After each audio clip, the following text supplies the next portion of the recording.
ரொம்ப மகிழ்ச்சியாக ஒரு சூழ்நிலையில நான் எனது தந்தை வேலூர்ல சிகிச்சை எடுத்துக்கொண்டு இருக்கிறாங்க. பிறந்த நாள் எதுவும் அவங்கள போய் ஆசீர்வாதம் வாங்குறதுக்காக போறேன். போயிட்டு மத்தியானம் வந்துருவேன். இதே வந்தே பாரத்ல வந்துருவேன். ஒரு மகிழ்ச்சியான சூழ்நிலையில தான் நாங்க இன்னைக்கு இருக்கிறோம். மரியாதைக்குரிய பாரத பிரதமர் மறுபடியும் பாரத பிரதமராக பதவியேற்க போகிறார் என்பதில் உறுதி செய்யப்பட்டிருக்கிறது கருத்து கணிப்புகளினால்.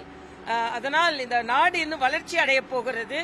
இந்த நாட்டில் திராவிட மாடல்னு சொல்லிக்கிட்டு திராவிட மாயையிலிருந்து தமிழக மக்களும் வெளியே வரணும்.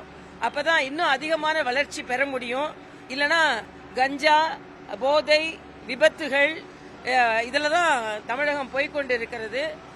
இதுல இருந்தும் தமிழக மக்கள் விடுபட வேண்டும்.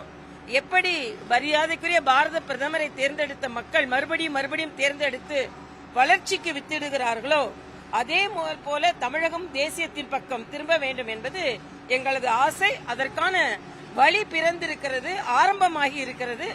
இன்னும் பலம் பெற வேண்டும் என்பது எனக்கு கருத்து.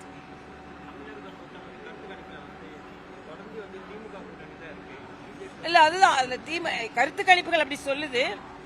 ஏன்னா அது கணக்கு தான். ஏன்னா அவங்க கூட்டணி ஒன்றாக இருக்கிறது, எதிர் வாக்குகள் தான் பிரிகிறது. அதனால அப்படியே கொஞ்சம் இடங்கள் திராவிட முன்னேற்ற கழகத்திற்கு கிடைத்தால் கூட அது அவர்களின் சாதனைக்காக கிடைத்த வாக்குகள் கிடையாது. எதிரணி பிரிந்திருக்கிறது. அதனால் பிரிந்திருக்கின்ற வாக்குகளினால்தான் அவங்களுக்கு ஒரு இடங்கள் கிடைக்கிறது. ஆனாலும் பாரதிய ஜனதா கட்சி ஒரு திராவிட கட்சியின் துணை இல்லாமல் தேர்தலை சந்தித்து தமிழக அரசியலில் ஒரு தாக்கத்தை ஏற்படுத்தி இருக்கிறார்கள் என்ற வகையில் எனக்கு மகிழ்ச்சி தான். நாங்கள் எல்லோருமே வெற்றி பெறுவோம் என்பதையும் நான் தெரிவித்துக் கொள்கிறேன். தென்சென்னை மக்களும் அபரிதமான ஆதரவை கொடுத்திருக்கிறார்கள். கருத்து கணிப்பு முன்ன பின்ன சொன்னா கூட நாங்கள் முன்னுக்கு வந்துருவோம் என்ற நம்பிக்கை எனக்கு இருக்கிறது.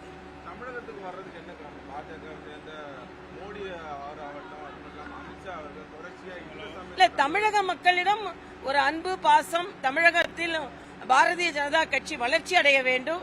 அதற்கு மத்திய தலைமை உறுதுணையாக இருக்கிறது. தமிழக மக்கள் மீதும், ஏன்னா மரியாதைக்குரிய பாரத பிரதமர் கன்னியாகுமரியை தேர்ந்தெடுத்தது இன்னும் எவ்வளவோ இடங்கள்ல போய் அவர் தியானம் செஞ்சிருக்கலாம். ஆனா கன்னியாகுமரி தமிழகம் ஒரு ஆன்மீக பூமி தான் என்பதை வலியுறுத்தி அவர் இங்கே வந்தது நமக்கெல்லாம் பெருமையாக இருக்கிறது. இந்த நாட்டின் பெருமை உலகிற்கு பறைசாற்றி இருக்கிறார்.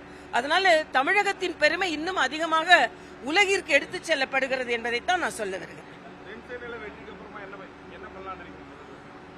வெற்றி கிடைத்த உடனே மக்களுக்காக நான் ஏற்கனவே சொல்லியிருக்கேன். 6 சட்டமன்றத்திலையும் அலுவலகம் திறந்து மக்களுக்காக சேவை செய்வேன் சொல்லியிருக்கிறேன். மக்கள் அதற்கான ஆதரவு கொடுத்திருப்பார்கள் என்று நான் நினைக்கிறேன். 4ஆம் தேதி வெற்றி செய்தியோடு மக்களை சந்திக்க வேண்டும் என்று இறைவனை நான் பிரார்த்திக்கிறேன்.